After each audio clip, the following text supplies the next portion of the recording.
मोछिया पतो हजार दिलावा लो भाई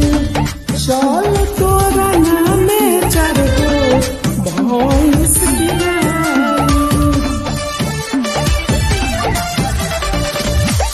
मोछिया पतो हजार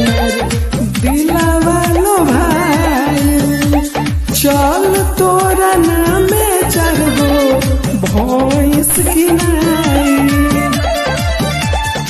असही तमर डईसन सामान के होई